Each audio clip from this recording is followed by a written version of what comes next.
It's time for Remodel Revolution. And now, an award-winning contractor with over 40 years' experience. Here is Alex Guthrie.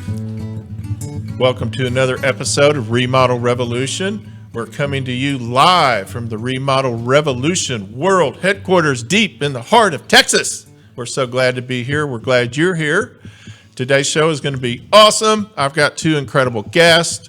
One of them is sitting next to me. He is today's guest co-host, Mr. Steve Lauten. Hello, Mr. Lauten. Morning. How are you today? If I was any better, Alex, I'd be you. Yeah, you keep telling me that. I know.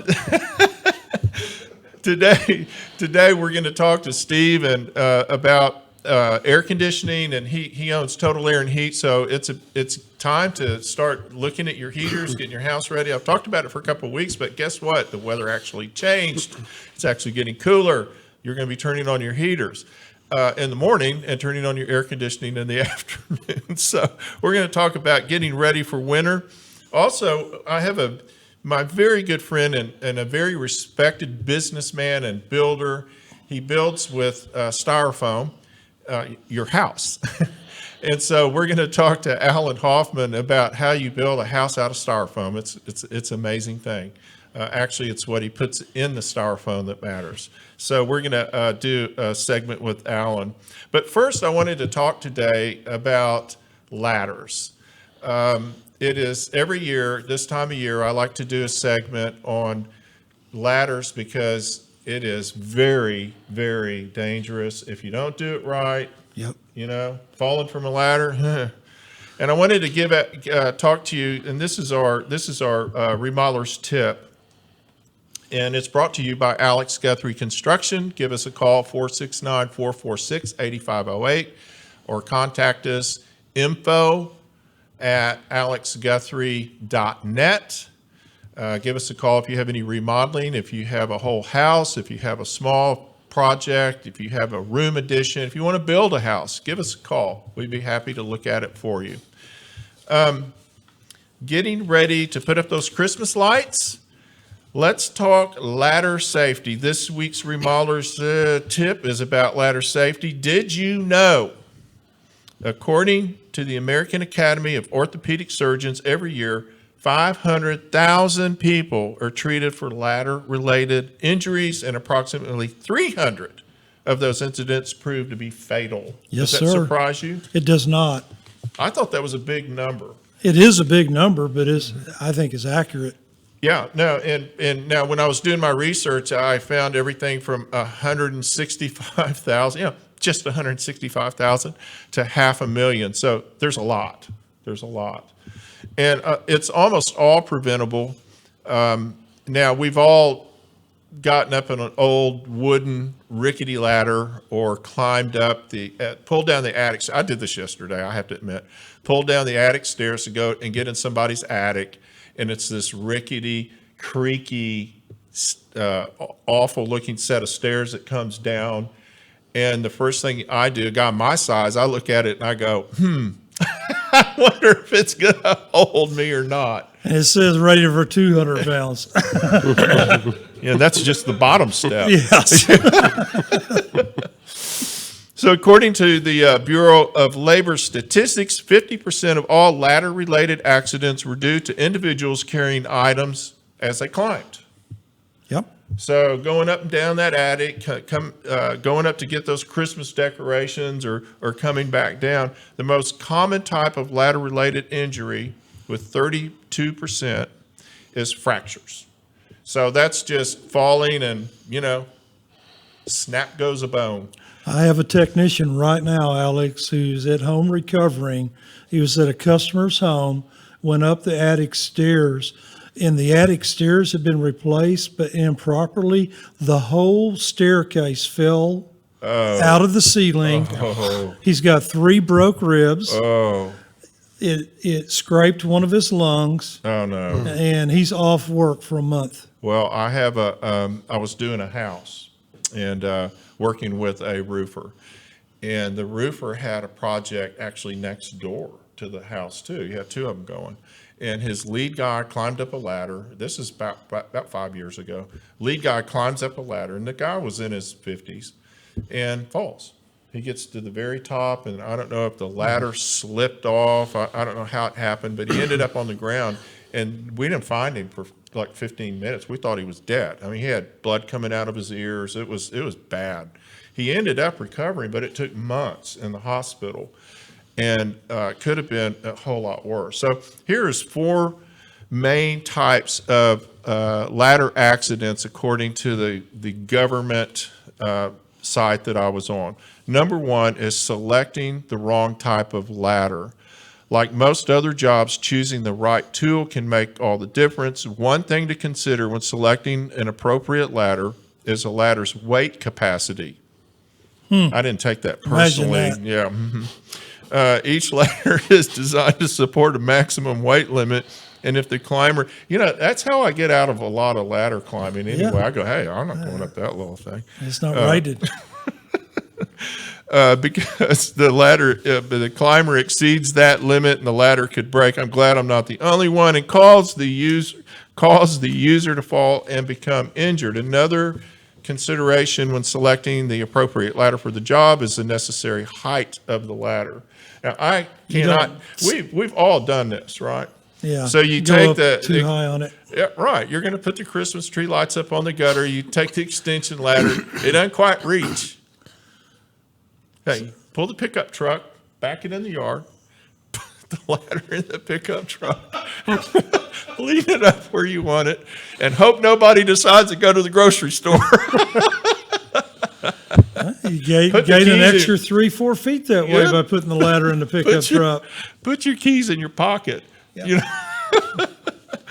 Stuff like that happens. Well, and on step ladders, most step ladders, you don't step on the top step or the very top. So it's like you should stop on that second to the top step. You shouldn't go any higher than that. So you and I are on construction sites every day.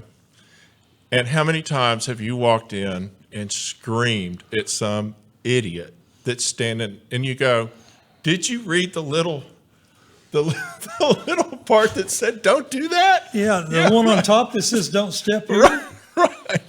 Man, I'll tell you what. So, okay. Make sure your ladder reaches properly. Make sure you don't have to get on the top rung of it. My gosh, that is really silly. Make sure you're wearing a helmet if you do. The proper height is crucial so you can reach things properly when you're up on it and your body's not at a funky angle, or if you have to reach over to the side. So just make that adjustment if you need to, and be careful of that. To my construction brothers and sisters, it is advisable to put at least 2 nails in each side of every rung of your homemade ladder. Oh my, yes. You're talking about where they use the 2x4s and nail it up to a wall. I'm not kidding. I drove by a construction site the other day, and the framers had built their own ladder, and that is not totally unusual. I mean, back in the day, that's really who carried a ladder back in the day. I mean, we built them on site out of scraps. So, but sometimes you have to remind them, put at least 2 nails in each rung. And especially if you're the guy going up, you may nail it better than if you're not the guy going up the ladder. Yes. Using worn out or damaged ladders. This is so common. And so you get that old rickety wooden ladder, and you kind of have to spread the legs a little bit and maybe put a box behind it, and you get up on it and it's just like creaking and turning and you know what I'm talking about? I do. Not a good idea. Not a good idea. Regardless of what part of life you're in, whether you're young, old, or skinny or not skinny. Fortunately, most ladders these days have transitioned to fiberglass with aluminum steps or all aluminum ladders. One of the things a little more serious is on this subject is check the rungs. So if you have a wooden ladder, check the rungs, because that's the first place that they get weakened. You know, you'll see a little crack in the rung. Maybe the screws are loose holding it. You know, seriously check it out if you're going to get up on. You know that most of these injuries, now they say 10 feet, but the real number for most injuries from falls from ladders and deaths is under 6 feet. Yes. That's when most people fall. We had a customer who died coming down from their attic on the attic stairs, and instead of using the handrails coming down, he came down facing forward, and a rung broke, and it pitched him off, and his head hit the door jamb, and it killed him. So I'm sorry to hear that, really. Incorrect placement of ladders is the next item, and this is, you know, totally, we were joking about it earlier, but it's really happens all the time. So if you have to go and either buy a ladder or rent a ladder, let's say you're going to get an extension ladder, you put those Christmas tree lights up, you can get various things to add to that ladder to make it safer. You can get feet that you can put on it to make it wider at the bottom. You can get a hold-out bracket that's kind of shaped like a U that'll actually go against the brick and hold the ladder away from the wall a little bit. The main thing that I tell people is, in workmen as well, and I scream at them, I don't want them to get hurt, is to tie the ladder off. If you have a way to tie it off so that even if it starts to slide across the top, something stops it, something gives you some resistance. A lot of people, if you think about it, a lot of people will have accidents with, say, wet feet. Now, I've had this problem. And you don't realize your feet are wet. You've been walking through the yard. You're going up the ladder, and your foot slips through a rung. It happens. And that's a really bizarre way to fall, right? It is. Yeah. Something snaps. Typically around your shin. So here's a few other pointers. And Steve and Alan and I were talking about this before the show as well. Watch out for electrical lines. If you start sliding across, don't grab that electrical line up there, or if you're working around a gutter or you're putting up lights and there's an electric line, assume it's going to electrocute you, because it probably will. Don't grab it. Don't use it. That, I think, there's a huge amount of accidents with that. You read about it every year, yes, especially when they're trimming trees. Wear appropriate clothing, in particular your shoes. Don't try walking up your ladder in your sandals. That's dumb. Wear the right shoes so that you're stable when you get up there. If you already talked about this, if you use an extension ladder, tie it off, or have someone supporting the bottom. Really always have someone supporting the bottom and keeping an eye on you, because they can sort of head off any other problems. So what did I miss? Well, on extension ladders, it's got those clamps. As you raise it up, then let it drop back down onto the rung below it. Mm-hmm. A lot of times there's fractures and stuff with those parts of the ladder. So make sure, that your ladder actually latches like it's supposed to, because you don't want to start going up. Kind of locks in. Yeah. You don't want to be going up it and having it coming back down with you. Well, and another thing, if you're using a step ladder and it's got little hinges on top, make sure they're fully extended and locked into place. I see that all the time. It folds up on you. In fact, I'll walk by them and I'll go, clank, and I'll pull it down when the guy's on it. Yeah. Because they don't even realize it. So that's our ladder segment today.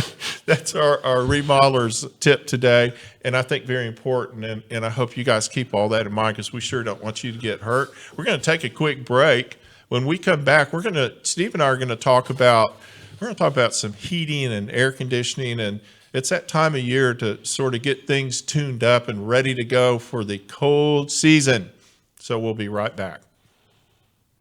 The hardest working and arguably most important system in our homes is our air conditioning and heating system. It heats the air, it cools the air, and it filters the air. That's why it's so critical to have it checked and maintained by the very best professionals available. It's time to contact Total Air and Heat at totalair.com. Get that system pruned and tuned. If you want to have the very best experience, you've got to hire the very best company. Total Air's employees are honest, well-trained, and thoroughly background checked. I never have to worry about sending their technicians out to my clients' homes. Family owned and operated for 3 generations, Total Air and Heat has been a fixture in North Dallas for over 60 years. Total Air is a proud dealer of the Trane air conditioning systems, and you know how hard it is to stop a Trane, so give them a call at 972-881-0020. That's 972-881-0020, or contact them at totalair.com today.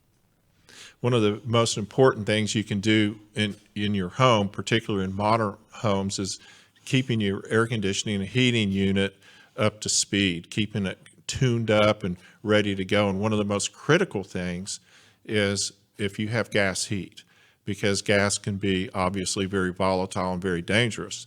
Also, the off-gassing is a big problem. So every year we like to have Steve come in and kind of coach us on some of the do's and don'ts and the best way to get that thing tuned up and when.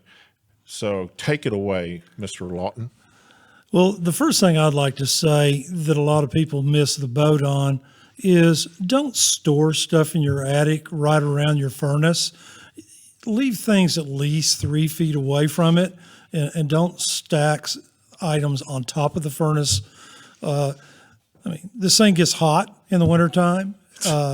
It has a controlled flame in it, and we want to keep stuff away from it. Not only that, but by stacking stuff on top of it, it could cause it to shift, and then when you go to run cooling, it doesn't drain properly anymore. So that's the first thing. Number 2 is furnaces nowadays are not using pilot lights anymore. You may have an old enough furnace that does, but you got to get that pilot light lit and ready to go for winter. Most modern furnaces have an automatic ignition on it. It's important that furnaces be tuned up every year before the cooling season ends, and you want to be ready to turn your furnace on. So a good safety check and tune-up of your furnace. These furnaces use automatic ignition now, and it's got a sensor on there that needs to be cleaned. If it's not cleaned, it could cause your furnace not to light. That igniter can also get cracks in it and fail on you. We want to check the temperature rise across the furnace, make sure it's getting the right amount of gas. We want to make sure your flue pipe is clear of debris going out through the roof.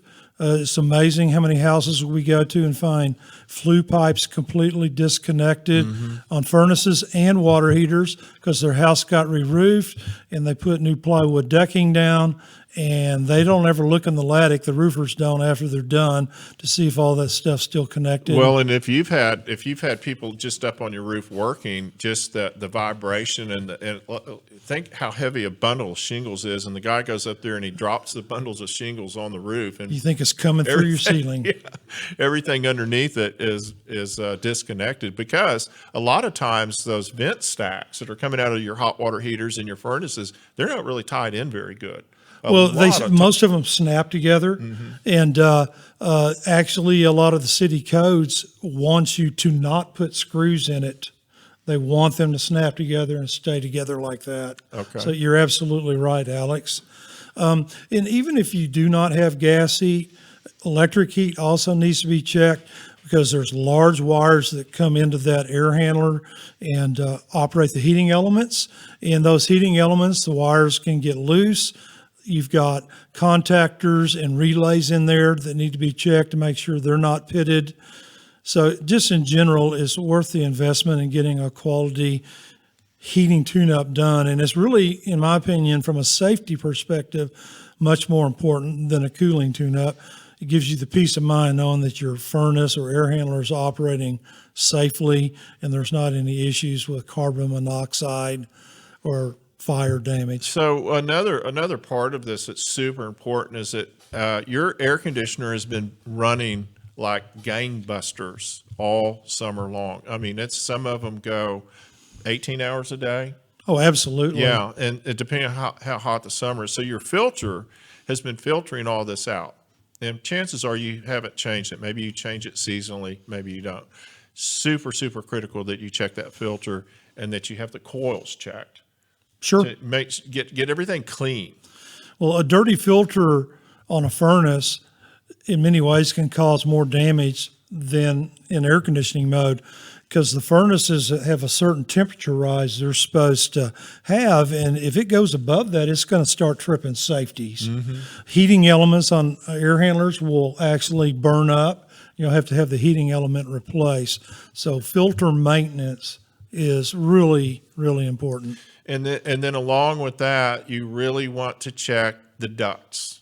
Have your AC person go through and check your return airs are critical, because if they're not tight and if something's gotten knocked loose, just kind of like we were talking about that flue pipe, things get knocked, someone goes up in the attic, does something, they kick it, happens all the time.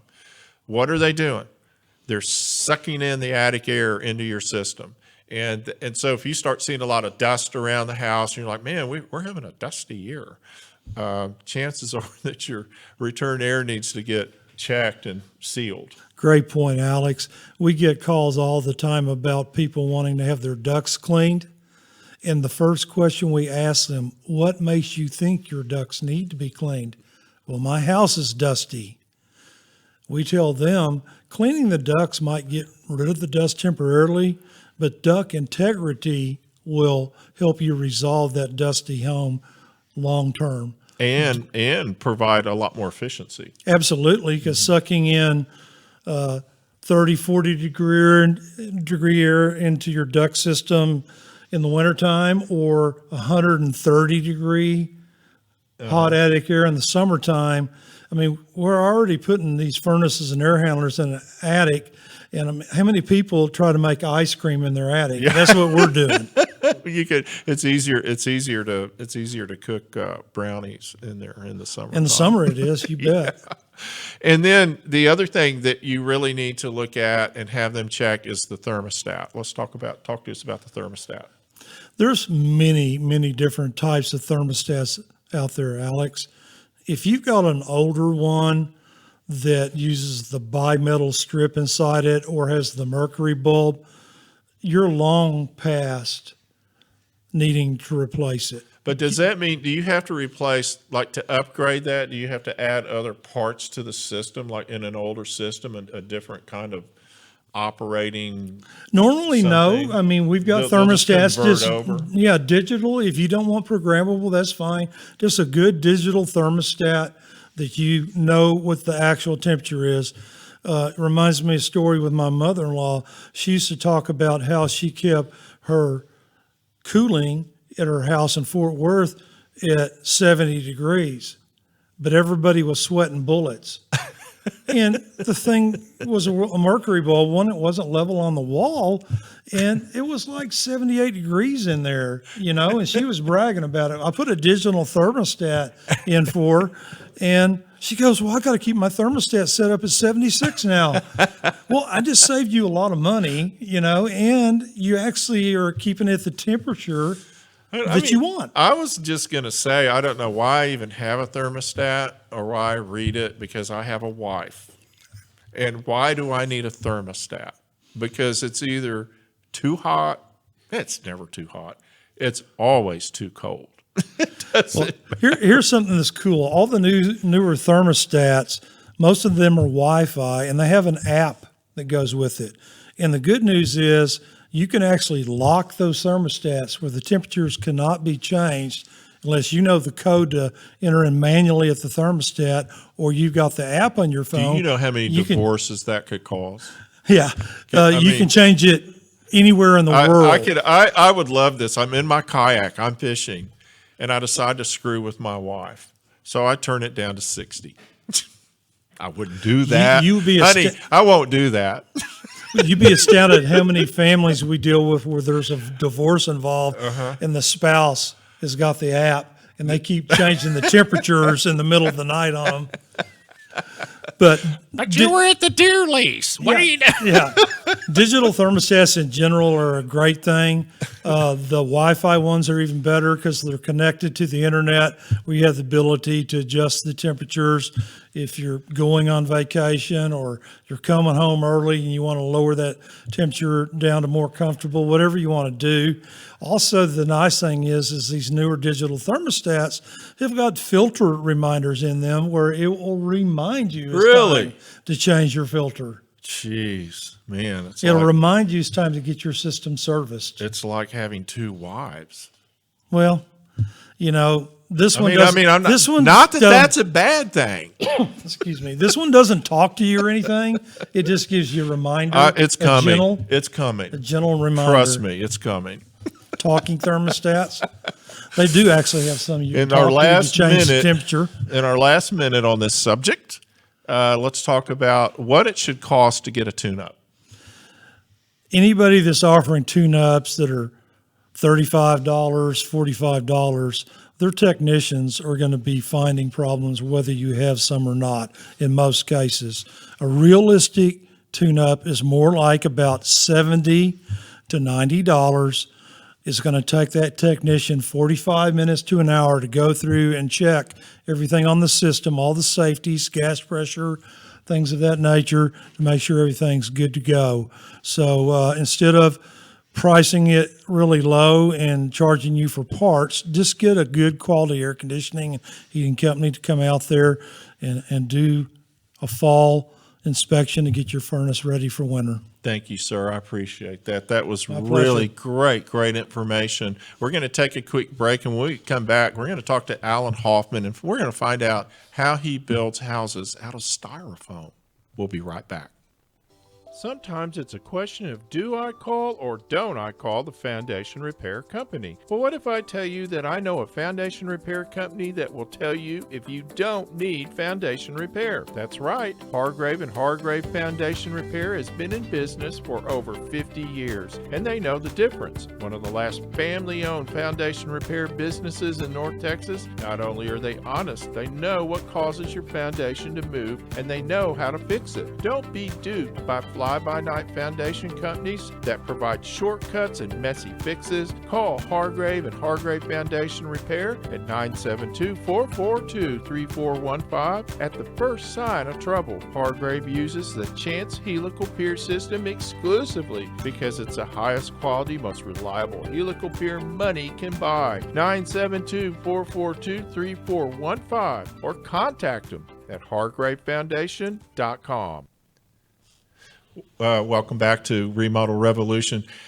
I have the privilege by doing the show of meeting some really outstanding businessmen and women and outstanding builders. And one of the things that intrigues me about these fine people, and as you've noticed the last few weeks, we've had a series of builders where we've been talking to builders that have different types of ways that they build houses. And this gentleman that we have next, Alan Hoffman, and I have known each other for years. And Alan is not only a fantastic builder, he's a forward-thinking builder.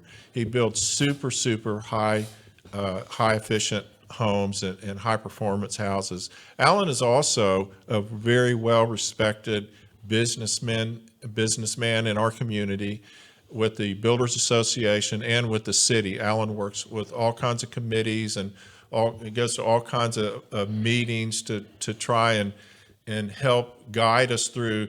Quite honestly, we've been making huge changes to our building codes the last few years, and it takes people like Alan and Steve to kind of help guide all of us through it, including the city. So I'd like to introduce you to my friend, Alan Hoffman. Hey, Alex, thank you so much for having me here. Sure. It's great to have you. And you have a certain, I don't know, style, technique, maybe it's technique, that's the right word, technique, a building called ICF. Mm-hmm. So tell us what ICF is. Well, actually, I've been telling people lately, because they can really grasp this concept a lot easier, as I tell people I don't build homes, I build giant Yeti coolers disguised as homes. There you go. So it's styrofoam. It's styrofoam, that's your insulation, but then It's basically like a Oreo cookie. You got a Oreo comprised of foam on the outside and concrete in the middle. I see. We had Matt Mitchell on a couple weeks ago, and he builds a different kind of Oreo. It's Yep. plywood on Plywood the with outside foam, and yeah. foam in the middle. So you guys are all like into this food kind of Well, food fight. Well, Yeti coolers I'm a fan of those, so I think a couple. everybody can understand how those work. And really, the concept is if you put a bag of ice in a Yeti cooler on a Sunday, it's probably still going to be frozen on Thursday. Right. So, right. really, technically, what we're doing is we are reducing the BTU consumption of the home. So what is a BTU? British thermal unit. And that is what kind of a rating? It's a unit of measure on how things consume electricity. What kind of energy does it take to heat something up or keep it cool? And so that like a cooktop has a certain amount of BTUs that it uses to cook with. I mean, it's a maximum amount of BTUs. A furnace has a maximum amount of BTUs. Yeah. And so this is just a unit of measurement. It's Yeah, a the unit of measure. amount of heat it takes to raise 1 gallon of water 1 degrees. Really? Yeah, and so when you reduce These the guys BTUs, are smart. Hang on a minute. Okay, now I can look smart too. Well, I had an architect tell me years ago, if you really want to be as smart as a cow, go stand under a tree in the summertime in Texas. So, Words of wisdom. Well, I'm telling you, I've done that. I didn't know it. So ICF is it's like putting blocks together. yeah, they're basically foam Lego blocks. There's Foam Lego blocks. foam Lego blocks. So I used to play with Lego blocks as a kid. So you still do? I still do. These are just bigger blocks. They're 14. They're 4 feet by 16 inches deep and 16 inches tall. And then the wall itself, from outside of foam to inside of foam, is 11.5 inches, which is about the thickness of a 2x12. Wow. So your core wall, before you put finishes on, is about 11.5 inches. So what's inside when you're done? You put concrete inside. That's really the wall. That's your structure. That's your structure. The rest is a stay-in-place form and becomes your insulation. And then holding those panels together are what we call fasteners, but basically serve as your wall studs on the interior. And those are on 8-inch centers. And so on the interior, a lot of people ask, well, do you have to do special wiring? Do you run conduit in the concrete to run your wiring? We don't. The foam is 2.5 inches thick, so we cut chases in for the electrical. And the reason and the same for the plumbing. So what I really like about it is we can attach our finishes directly to those fasteners. And then on the outside, if you're doing brick or siding or stucco, you just screw right to those fasteners. So let's describe a little more detail how the system works. So you put the blocks in there, you attach them, they're all connected together. You put some rebar in there. Yes, we put them on horizontal steel. Inside the blocks is rebar, and then you pour concrete and fill everything up with concrete. Yes. Okay. And it's 8 inches. How thick? The concrete's 6 inches thick. The overall wall thickness with the foam is 11.5. Wow.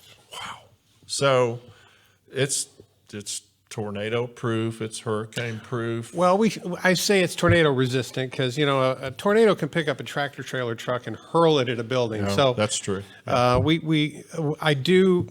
homes we're doing right now do have safe rooms in them, which have a concrete ceiling and a steel door. So you can go into that room and let me say, it's not tornado proof, but I would rather be there in a tornado. It's projectile proof, basically, yes. because that's what we're trying to get with tornado safety is 2 before at 110 miles an hour or whatever it is. That's what we're trying to protect people from. The statistic is it takes a 250 mile an hour wind, which is an F5 tornado, to carry a 2x4 10 feet long at 100 miles an hour. Wow. I've lived through some tornadoes and walked through the town afterwards. Yes. And when you see the 2x4s, literally see them sticking out of the houses like toothpicks, you kind of get it. And you can also look at it and go, oh, that was a really bad tornado. Besides all the houses piled up on the side of the street, sadly. Better to be there after the tornado. So the thing that's always intrigued me about ICF is the foundation. Do you have to do special things for the foundation to make all of this tie together? Well, typically, I've built on every type of foundation. I've built on post-tension, I've built on pier and beam, I've built on post-tension on piers. It really, truly depends on your soil conditions. Now, if I'm doing a house that has siding or stucco, I don't have to widen the beam, because when you're doing a brick wall with ICF, with 11.5 inches and a 5.5 inch brick ledge, we're getting a 16-inch wall, so I have to widen the perimeter beam to carry the wall. So what Alan's talking about is that when you do a foundation, you have a thickened beam on the outside, where the outside wall of the house sits, and that beam will carry the brick or the stone or whatever it is, and the thickness of the wall. And so that was one of the things I was curious about. Do you have to put an extra wide beam, because that's going to run the cost up a little bit on the foundation and materials? It's not an impact if you're doing stucco or siding, because it's only about an inch thick on your finish, and the beams are typically 10 inches wide. So you want to make sure that the load for the wall, which is 6 inches, is on top of the beam. Because that's a heavy load. It's not as heavy as you think. From this, it's heavier than, for instance, a one-story home made out of ICF is about the weight of a two-story frame home. Maybe right about that same So way. essentially, the foundation structurally could be about the same. It can be about the same, and it really truly depends on the soil conditions. And here in North Texas, we have a lot of active soils. But there are areas where there are not active soils. Actually, the development I'm doing right now, we have a PVR of 1, which is an expansive quality of soil is only an inch, and that's like So that means that unicorn when the soil. soil gets wet, it'll only expand an inch. And so, but we have parts of our area that it'll go 18. Yes, And Yes. I've worked in those areas. Yes. It's scary. it's very scary. You wonder if you're going to get sucked up into something when you're doing that. Yeah, I've heard of piers just being pushed out of the ground. Absolutely. No. I know that contractor that happened to. So in the interior walls, Alan, you just provide a little chase for your electrical? No, we'll cut into the foam. Yeah. Yeah. Okay. Yeah, And do you actually, have to run the electrical in a conduit, or? no. So like a normal home, you can just, Yeah, you can run it right into the foam. And actually, with a 2x4 wall, your wire, if it's put right in the center of the wall, you've got about 1 3/4 of clearance on either side. yeah. Our foam is 2.5 inches thick. So actually, we can have more clearance than a 2x4 wall. Is there a typical size of home, like a maximum you're most comfortable with, or to reach your maximum energy efficiency, you don't want to build a big giant mega house? I've built big houses. Yeah. The reality, though, is those houses perform really, really well. It's scalable. It increases the efficiency. And so, and the other thing with a large house versus a small house is you've got so much more thermal mass. And when you have a slab, and we've done a lot of homes with stained concrete floors, and that slab actually ends up working for you in the summertime to cool the house. Sure. And in the wintertime, because the ambient temperature of the ground year-round is about 60 degrees. And so we end up having a cooling effect in the summer and a warming effect in the winter. Wow. So the foundation, that was very interesting. So you don't have limitations architecturally when you're doing this? No, I really like to say there's architectural opportunities, because on a frame home, you're dependent on all your interior walls to hold up the outer walls. Right. So when we pour our walls are freestanding, and therefore I don't need the interior walls to support the outer walls. Therefore, I can have large open spaces. You're kind of like building a basement above ground. It's Essentially, it's what you're doing. Yeah, those structural walls are self-supporting, and we can create large open spaces that are really efficient to heat and cool. So this would maybe be considered somewhat similar to a tilt wall construction on commercial? Structurally, yes, Right. but In terms of performance, no. Oh, I understand. Yeah, because tilt wall buildings are great structurally, very inefficient to heat and cool. Yes. Yeah. So, Yeah. And they ain't very pretty. well, you can make them pretty. I hadn't seen one yet. Here's a couple of pictures of Alan's houses. Yeah, this is actually a house we're doing right now. It is actually the off-site model for the community. It's in Little Forest Hills near the Arboretum, and it's a 3-bedroom, 3.5-bath home. It's 2,550 square feet, and it's got a safe room, and it's got very high-performance air conditioning and a lot of water management features. That the one we're looking at right now is essentially the same floor plan as the home we just saw, but some different elevation changes, and that will be the other style home we'll be doing in the development. So let's talk about your development. Where is it and what is it?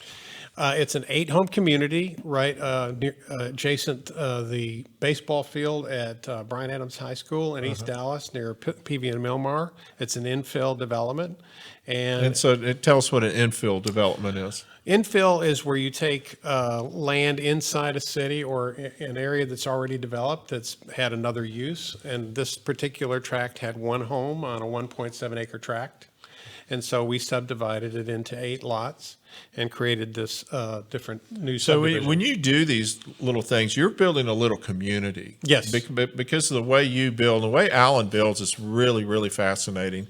Alan utilizes all of the houses in the development to contribute to the overall health of the development. In other words, they all collect water that goes to a cistern that waters all the yard. Am I right with Yes, that? that's the concept And of other this things. development. Basically, we're trying to manage resources. I used to manage apartments many years ago, and it would always pain me to see that I got a $3,000 bill for hot water in the middle of the summer for a 44-unit apartment complex, and my roof temperature and attic temperature was 150 degrees. So I'm heating hot water when I've got a lot of resources that could be managed alternatively. So what our concept is for this is we're managing water in the homes by using efficient faucets, and we're managing our air conditioning and HVAC costs by building a really superior building envelope. And then thirdly, on the development side, the reason I wanted to go ahead and do a development like this and scale it was the ability to do some things that you don't normally do in a development to scale and reduce the cost overall. And for instance, we're doing a 20,000 gallon above ground cistern and collecting rainwater where it will serve as the irrigation component for all 8 homes. I just think that's brilliant, and because we get how often you gave me this statistic that we get all of our rain in what period of time typically? Well, it's spread out over a couple of our seasons over the year, but we actually have the annual rainfall that's comparable with Seattle. Right, which rains every day. Yes, and we get it about in 5 storms. So when we get a gully washer and 4 or 5 inch rain or 2 inch rain, in 2-3 days that water's in the Gulf of Mexico. Yeah, So with all the styrofoam cups. and bottles and trash and pesticides, whatever's on the ground, Whatever ends happens up in to the be Gulf. there, yeah. All right. So the concept for this is that we're building lakes, which is we need the water where the Dallas-Fort Worth area is growing rapidly and we need water.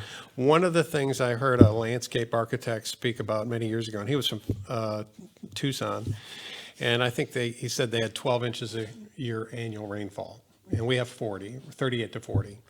This year was like 70. So Yeah, right, epic. But he said if they captured all the rooftop rainwater in Tucson, they wouldn't have any water issues. Yeah. If, the water we have here creates also other problems for the city, stormwater runoff, flooding. So if we can capture water locally and slow the water down, we're not necessarily going to keep all the water because the rooftops on these 8 homes are going to generate 300,000 gallons of water a year. I only need to capture 20,000 periodically over the course of the year to keep the.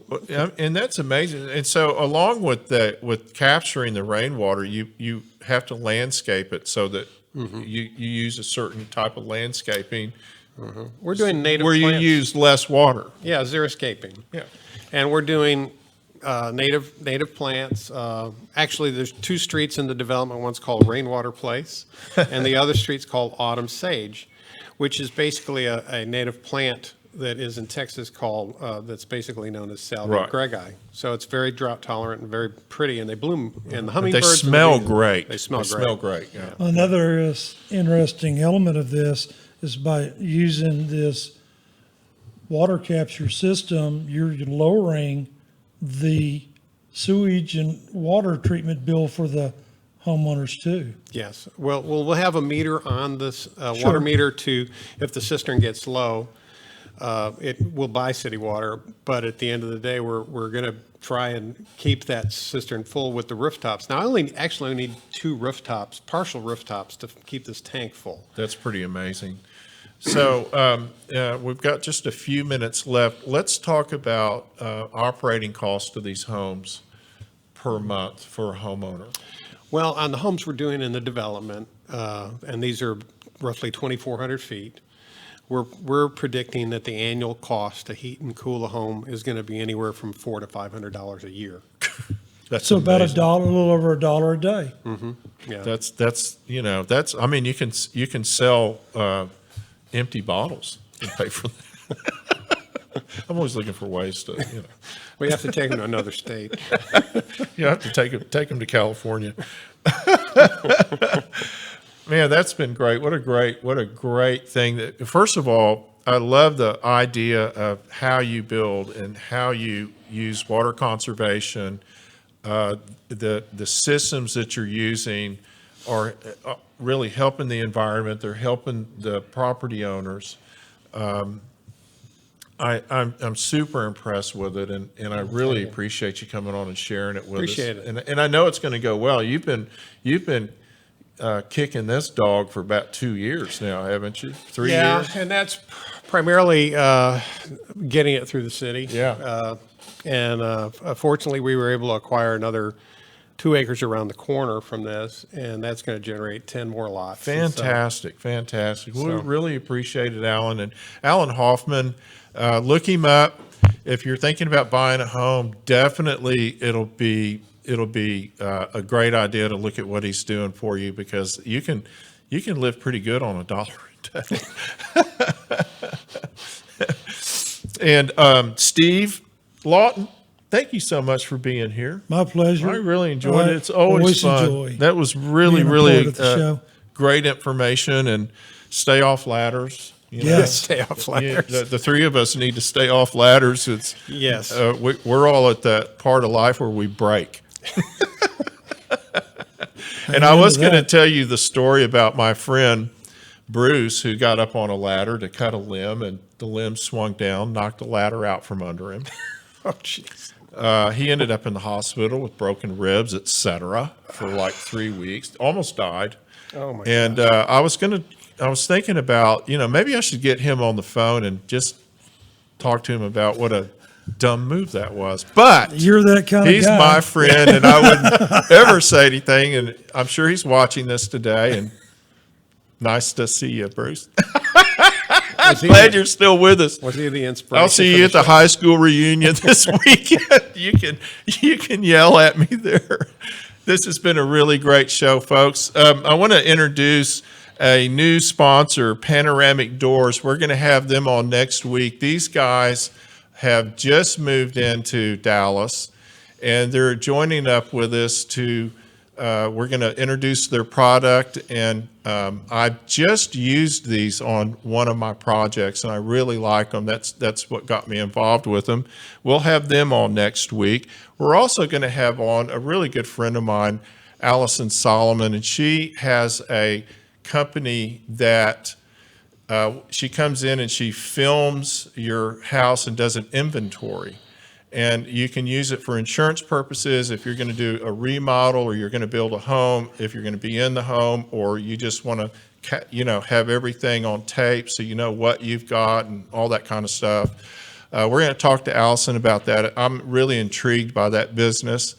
And I hope you have a great week. And thank you, Ziggy Becker, our engineer, who is the king of the engineers around here. Thank you, On Air Media. We love you. You guys are great. We We love working with you. It's been a great experience so far.